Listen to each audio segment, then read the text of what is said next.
Hey, Dr. C here with you. So, the thyroid reset diet. What if you got hyperthyroidism? Can this be helpful for you? Let's talk this through. Short answer is that if it is from Graves' disease, this likely can be useful. Hyperthyroidism, this is just too much thyroid hormone. And those who struggle with too little, it can almost be tempting to think that too much could be a blessing. You think you'd have like abundant energy and effortless weight loss. Yeah, not so much. In many cases you can have the same symptoms or a different combination of symptoms which are equally unpleasant and oftentimes quite dangerous. So hyperthyroidism should always be explained and never be ignored. So what are the main causes of this?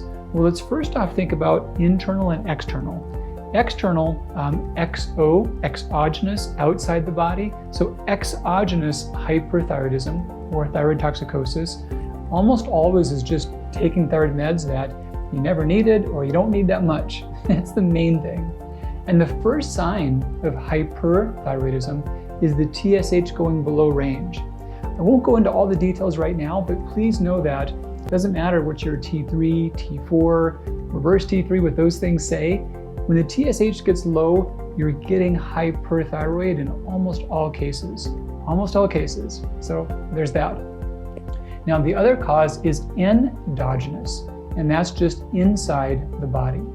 And the most common causes of endogenous internal hypothyroidism are Graves' disease, toxic nodular goiter. These are the big ones. We'll focus mostly on these, but also thyrotoxicosis or Hashimotoxicosis can do this as well. So briefly, I'm going to first talk about toxic nodular goiter.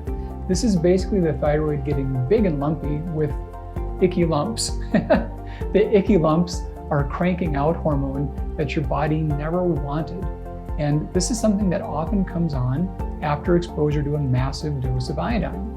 This can be really high iodine foods, mostly seaweed or sea veggies, or iodine in medication, iodine from contrast, or just the crazy amount that we see in some supplements. In those cases, it's not really an autoimmune disease, and it rarely goes into remission by itself. So extra iodine can often cause toxic nodular goiter, but iodine reduction is generally not sufficient to reverse it. So if you do have that, it often does take some medical treatment, such as surgery or ablation or things along those lines.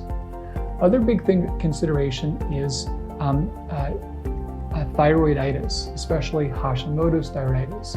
Now, with Hashimoto's, there's this breakdown of the gland, but sometimes, more so in the early stages, the gland breakdown can be done in a way where the gland is spilling hormone.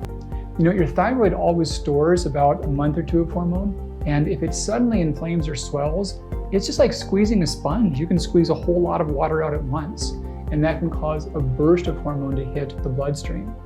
Now, this is not the same as having Hashimoto's and having hyperthyroid symptoms. So you can have Hashimoto's and hypothyroidism and still have hyperthyroid symptoms. That's not Hashimotoxicosis. Yeah, this is something your doctor would diagnose. This is something that you'll do better by managing iodine, but you'll need other steps in addition to doing so. So it's not as common and not as long lasting. And when people talk about thyroid levels flip-flopping, it's not that either. But yeah, Hashimotoxicosis can also relate. So Graves' disease is the big one I want to talk about the most. This is the most common cause of internally driven, lasting hyperthyroidism.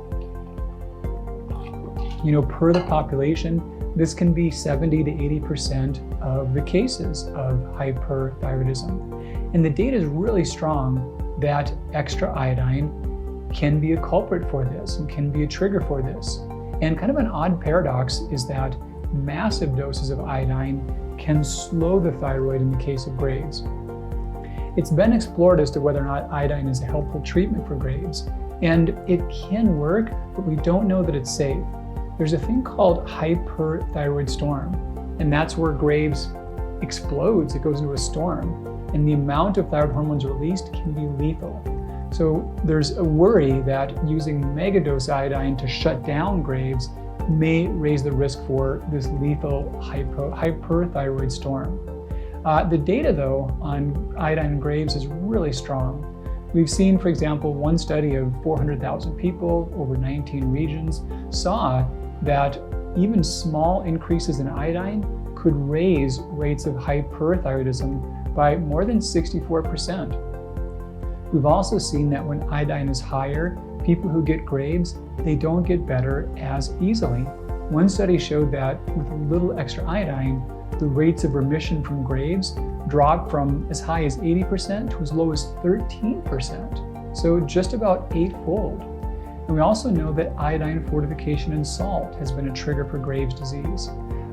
Zimbabwe, Austria, Tasmania, these are all areas that once they fortified their salt with iodine, they saw thyroid disease, Graves' disease specifically, go up. In many of these countries, the increase was 3-fold, so 3 times as much Graves from iodine fortification. So how does this happen? How does extra iodine trigger Graves? Well, a couple things. One of which is that the normal response to extra iodine is to have your thyroid shut down. We call that the Wolff-Chaikoff effect. And that's a safety mechanism that keeps your thyroid from dumping out too much hormone. Now, for some people, it doesn't work. And the extra iodine does cause extra thyroid hormone to come out. This is called the Yod-Basedow effect. And it just means that extra iodine just poured out extra hormone. Now, what happens is there's this loop between extra thyroid and autoimmunity of Graves. It's called the hyperthyroid autoimmune loop, quite simply. But if you have something that creates hyperthyroidism, which could be taking too much thyroid medicine, an extra dose of iodine, whatever, but now you're hyperthyroid, that extra amount of thyroid hormones can cause inflammatory chemicals that worsen or start an autoimmune attack against your thyroid, such as that can cause Graves' disease.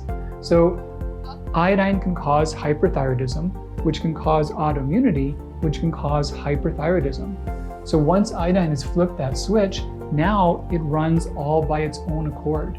And because of that, this is why it can still take steps to reverse hyperthyroidism to manage Graves. If Graves weren't causing hyperthyroidism, you could reverse it just by managing iodine. But because hyperthyroidism all by itself drives hyperthyroidism and autoimmunity, it often does take some treatment to lower and block that. In conventional medicine, the treatments include thyroid removal, radioablation of the thyroid, or medications to slow the thyroid. Methimazole and propylthiouracil are the two. In integrative health, our clinics, we also use natural compounds that work like thyroid blockers. And in some cases, they can be standalone therapies. In some cases, they can work in addition to thyroid blockers, but they can be effective. And the cool thing about Graves is that if you manage the iodine excess and you reverse the hyperthyroidism, Graves can fix itself. And even though it's more dangerous in the short term than low thyroid hypothyroidism, it's got a higher rate of resetting itself. I'll see numbers vary. I'll see numbers between never lower than about 60%, but some studies as high as 95% of those with Graves can have normal thyroid function within a year and a half or 2 years of getting out of hyperthyroidism. And one of the main things to help with that is to get rid of that iodine excess. So yes, the thyroid reset diet can still be helpful. Okay, so big answer, yes, it can help with hyperthyroidism, especially if it's caused by Graves. It can be a big part of the therapies.